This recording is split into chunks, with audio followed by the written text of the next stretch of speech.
Levi Combs of Planet X Games, creator of Jungle Tomb of the Mummy Bride and An Occurrence at Howling Crater, promises his Zine Quest II contribution entitled The Phylactery to be a quick and easy resource that you can pull ideas and plot hooks from for use directly at your gaming table, with no fluff and nothing padding out the page count. However, Combs also expects the referee to take what works for you and ditch the rest, to adapt what you like and make the ideas your own. The latter promise is delivered upon with the Phylactery. There's many pieces contained within that are worth picking apart and implementing into your OSR game. Unfortunately, this mindset is at odds with the previously stated mission, and because of this disparity, the Phylactery falls short of bringing a cohesive product to the table. The Phylactery is a zine in the truest sense of the word. The printing is done on low-cost, glossy paper, and as it's an 8.5 inch by 5.5 inch print, it feels and looks very similar to a small magazine. The booklet, coming in at 48 pages, including the front and back cover, is printed in black and white, outside of the front cover, which is done in full color.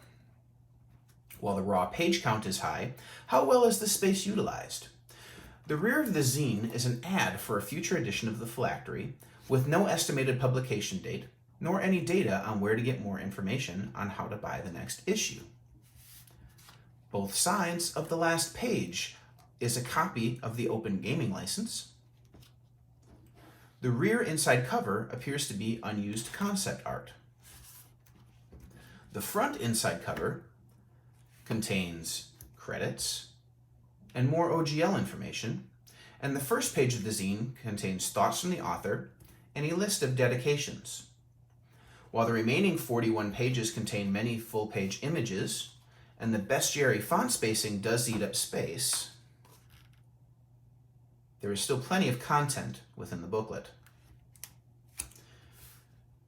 The construction and build quality is low budget, but as the zine rings up at only $10 USD shipped or $5 USD for a PDF copy, it can be appreciated that one is not being overcharged for cheap paper and assembly.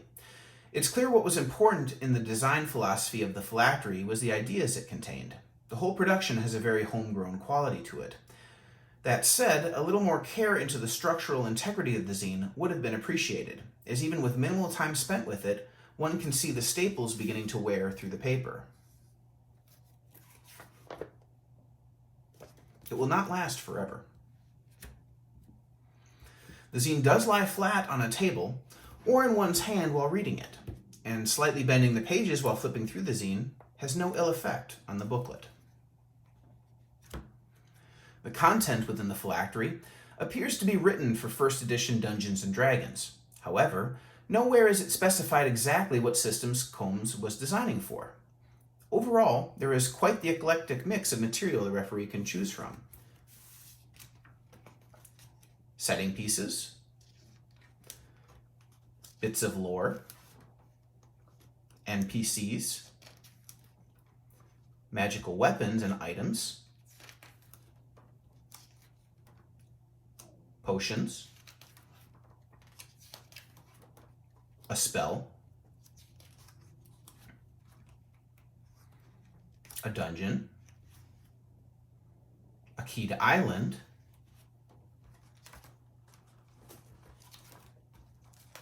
a hex crawl, and a bestiary.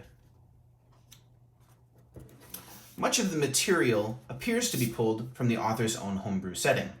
There are numerous references back and forth between the various pieces within. For example, on page 8, under the section on Helmdor, the author references the NPC died during a conflict with the cult of the demon dragon. This same cult is once again mentioned on page 10, under a magical item known as the Dragon's Breath Bow. That said, there is no overarching guide within the Phylactery laying out the extent of the homebrew setting and which pieces are leveraged elsewhere, so it puts the referee in a strange position when attempting to pull pieces out of the zine for use at their own table. How much of the lore should be used? Is this person, location, or item mentioned elsewhere in the zine? If so, where? Another issue with the lore pieces included in the booklet is that it's unclear who they're intended for. For a zine with the stated goal of including no fluff, these lore pieces seem to be exactly that. They appear to be seeds of a greater whole that is underneath but never fully explained. If they're for the referee, showing how this world is connected would be a critical aspect, as one can't simply pick an individual piece and seed it into a live game without establishing deep hooks it contains as well. If the lore is for the players, how is this information expected to be revealed to them? The majority of this zine is these lore snippets. Rather than being quick and easy to use, they prove to be quite difficult to actually implement at the gaming table. For example, take the Doomgiver mace on page 11. The referee simply looking for a magical item to quickly implement in their game would be disappointed, as while the description of the item takes up half a page, in reality the weapon is just a +2 footman's mace, with lore attached to it. Fragments of brilliance do shine through, however. Some of the included pieces within the Phylactery are incredibly imaginative and could boost any game that they're implemented into. For example, the Dragon's Breath bow and the Eleutheril's star bow. But it seems for every fantastic inclusion, there seems to be one that isn't all that useful, such as the Testament of Namul, which is really just a spell scroll with lore, or the derivative, such as the Chaos Throne, which, although it is accompanied by a lovely art piece and a few tweaks, is really just a choose-your-own deck of many things. It will be the referee's job to sort through and find what they like and what they can actually use.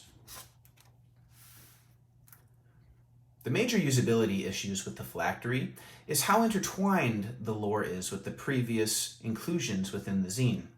However, there are other areas which could have been improved upon as well. While no one could argue that Combs didn't include a lot of content in his publication, sorting through it is problematic. The Phylactery is loosely organized by items, NPCs, locations, and bestiary in that order, but there are exceptions interspersed. A table of contents would have been a valuable accompaniment. In addition, the rear and interior covers do not utilize their accessibility. And the center of the zine falls open to the back half of a block of NPCs and the start of a key dungeon on the opposite page. Information is most easily accessed when it's contained on a single spread, and unfortunately, the Phylactery doesn't adhere to this mindset.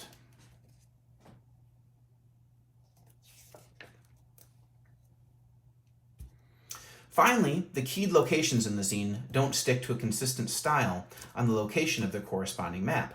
For instance, the map of Utos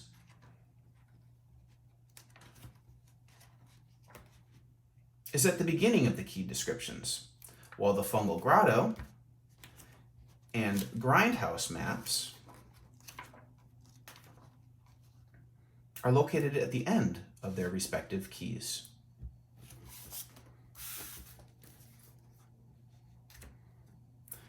The Phylactery contains many great ideas and lots of snippets of lore from a connected world, but fails in its mission to be a quick and easy resource to pull things from for immediate use. While having a lot of content is usually a benefit, this zine would have been improved by trimming it to be more concise and targeted. Combs fit a lot of material in for this first issue, which unfortunately is to its detriment. The booklet would be improved if it was rescoped to be a setting guide that showed the referee how all the pieces fit together. This, along with some usability tweaks, would go a long way. As it stands, unless a referee is interested in picking all the details within it apart, the Phylactery is uncoordinated. I give the Phylactery a 9 out of 20.